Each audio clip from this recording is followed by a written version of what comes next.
How's it going, you guys? NewAge here with our next episode of our top 10 anything goes Pokemon. Now, this week, I kind of like what we're doing here. I came up with it at the last second, like I normally do, because I really thought I'd have more ideas than this for like things that were a little off or whatever. But I like this one, and we're going with it. This one is not going to have like fancy video like all the other ones have been having recently. It's more just going to be pictures and stuff. But hey, who doesn't enjoy a good picture? So, without further ado, we have got my top 10 Pokemon forms. Basically Pokemon that change forms or have alternate forms, all that good stuff. So we're gonna go ahead and jump right in. Also, don't forget to leave your own top 10 Pokemon forms down below. Let me know what you think. So number 10, we've got Saucebug. Now, Saucebug is pretty cool. I like the natural design of it all and all that good stuff. And also, I feel like it was a really great way to introduce the first game to have seasons, like have a Pokemon specifically for seasons and all that good stuff. Kind of like how, I guess you could say, Diamond and Pearl did for Gastrodon, where they have the different regions of Sinnoh, and there you could catch the different colored ones and all that stuff. One of my favorite things about it, I gotta say, is the fact that the top of its head kind of goes through the seasons as well. I mean, I know it's made to like distinguish and be for design, but at the same time it's cool. Like, you know, summer starts off with like the full leaves and all that, and then when it goes into fall or autumn, the leaves start to fall down and they turn red or whatever, like they're about to fall off the top of it, off of his antlers or whatever. And then the winter one, there's nothing there at all. His antlers are just like frozen and white. And then when you go back to the spring, they start to grow like little flowers again, and then all starts over with the summer. So I think that one was really cool. The only thing I don't so much like about it is, other than it changing forms, it doesn't really do too much for Saucebug like itself, how other Pokemon get benefits from going into their other forms. So that being said, moving on to number 9, sorry, we've got Thundurus and Thundurus Terrain. Now, this one, I think they did a really good job for Thundurus. I really like this Thundurus a lot. With the clouds on its hands and then the claws and everything, it looks like nice and scary. Like, I think they did a really good job. The only thing that I don't so much like about it is it doesn't really convey like its element, you know? Because, you know, all three of them, Landorus, Thundurus, and Tornadus, all look the same at first, other than like slight changes. And then when they go into their terrain forms, they kind of take on what, I guess, an element that they're supposed to be. Like, Tornadus goes into like a bird, and Landorus goes into like, I guess you could say, a four-arm creature, like a land animal. But Thundurus, it doesn't really take on an animal. It's just kind of like, hey, I'm a cloud, and electric and stuff. So that's the only reason why I don't like it too much, but it is a cool looking Pokemon, and I'm loving the extended whiskers and everything on Thundurus right there. So moving to number 8, we have got Deoxys and all of its legendary form glory. Now, Deoxys, all of these look really cool, all of them. I think they did a good job making like the sleek designs and everything, making it look futuristic and alien-like, and they all look so powerful. And the part that I love the most is that each one really captures like what type they're trying to get by. Like how the speed one just has all the sharp points and everything going backwards, and then the two arms that'll go back to, just making it look like it's moving forward really fast. And then like the defense one, where it's just a big, bulky, stoic, just standing there looking like it's ready to take on any kind of hits. And then the offensive one with like all the spikes and the sharp edges and looking like rigid and everything, makes it look great for the offensive. And then the normal one, where, I mean, it looks different depending on what sprite you're looking at. I know there's like the one with the hand, but I like the ones where it's all like twirly on both ends, because it just kind of looks like it's ready to untwirl and go into anything. So Deoxys, number 8, nice and cool. Number 7 we're gonna have here is Castform. Now Castform, I really feel like has gone unheard of since Ruby and Sapphire came out, so it's kind of a good thing that they're bringing it back. But this little guy, adorable, cool little weather Pokemon, and he changes with the weather, and it's not like Saucebuck where it changes, let me play this game for like 2 months and then hey, it's a new season and now we got a new Saucebuck. This one is, depending on what move you want to give it or what moves your opponent has in battle, it'll change into those forms. So it's really cool because it's constant change and instant change.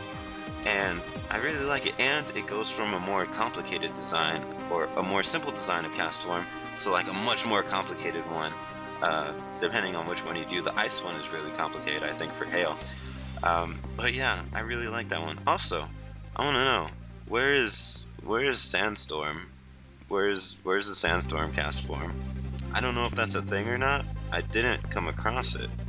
But if I missed out, I'm sorry I left you out, Sandstorm Castform.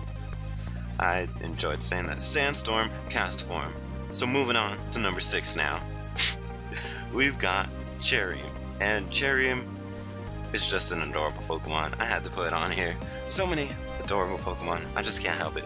And the thing I love about it the most is it's just like, I was kind of scared when I first saw one of these. Not in its like sunny form, but in its normal one where it's just like completely covered.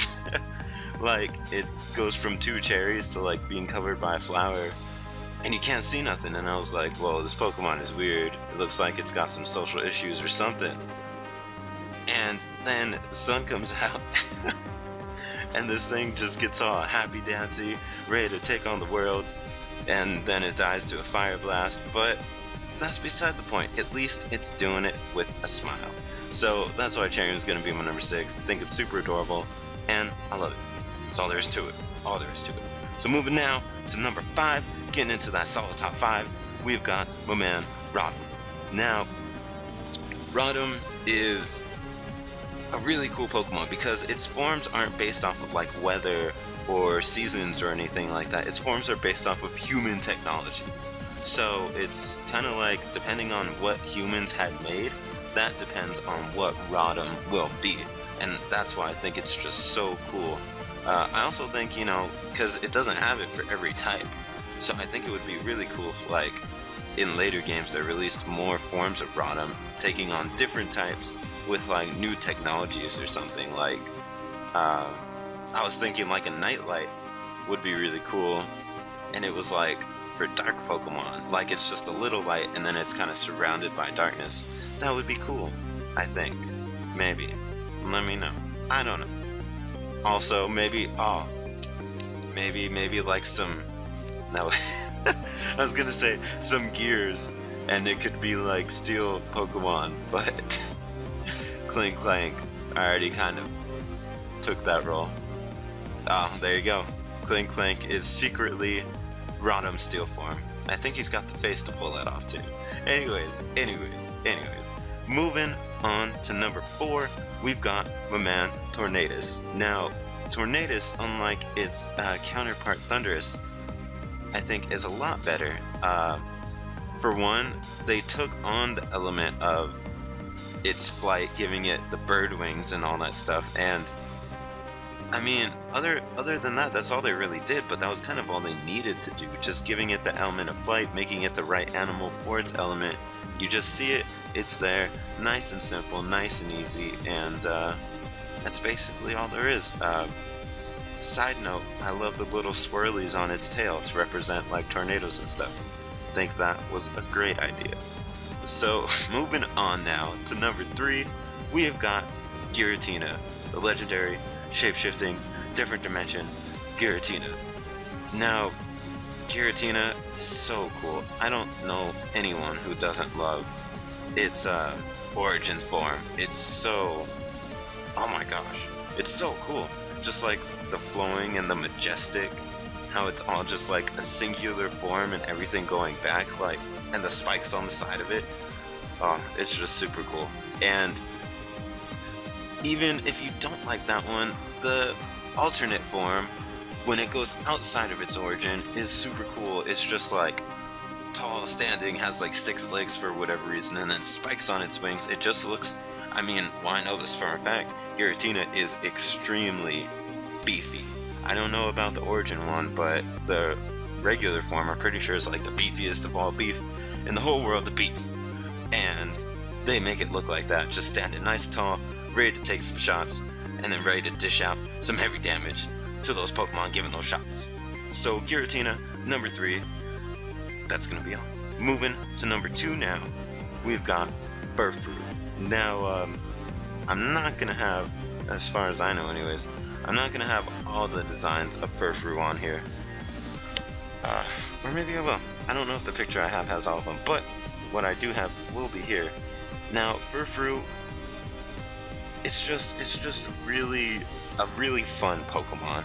It's fun, the concept of like, let me take my Pokemon and style them up whichever way I want is just such a cool idea. And the fact that, you know, it's kind of like Rotom in the sense where it takes one to edit all of them and just whichever one you're feeling, you know, there's the heart one, the star one, the diamond one. I don't know the names of all of them. There's like 3 of them that are feral ones, and then the nice top hat and everything. They all just look super cool. And then don't even get me started with shiny Furfrou being all reversed. Reverse holographic Furfrou. That's such a beautiful Pokemon. I want shiny Furfrou so bad. And side note, why I really think it's cool is it kind of captures the essence, the culture of Lumoy City and what Kalos is all about. You know, it's kind of like a fancy Furfrou, you know, kind of community where everyone expects a tip and all that good stuff. So Furfrou does a good job of displaying that. And speaking of Kalos, we're moving to number 1. I had to do it. The king of all alternate forms, Vivillon. Vivillon is, oh my gosh, it's just so many, and just that in itself makes it better than the other Pokemon. But the thing that I really, well, for one, they put a lot of detail into them too. Even the simple ones look like, you know, they were meant to be that way.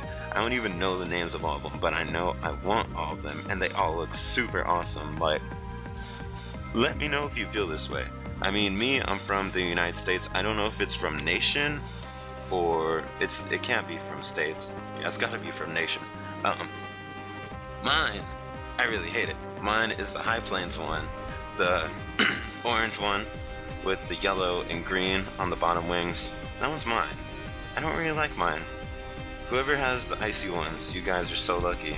Or the black, blue, gray, and white one. Oh my gosh, those are all super cool. Even though Nintendo was generous enough to give us the fancy Vivillon, which I have and love so much, the little like pixelated flowers, and then the Pokeball one, best Vivillon in the whole world. I don't even question how it got a Pokeball pattern on it, like how I do with the Mungus and everything. It's just beautiful. And the fact that they based it off of regions is just another really, really cool idea. So Vivillon gonna be my number 1 for all those reasons, and it kind of has to be. So that's gonna be my top 10. Go ahead, leave your top 10 down below, and if you enjoyed watching mine, go ahead, leave a like. And if you want to see more, you can subscribe to my channel, NewAgeSteel, where I upload multiple videos every single day. And you can also follow me on Instagram and Twitter, where I post first-hand information on when I upload videos to my channel. So until then, I'm NewAgeSteel, keep on watching, and I'll see you guys next time.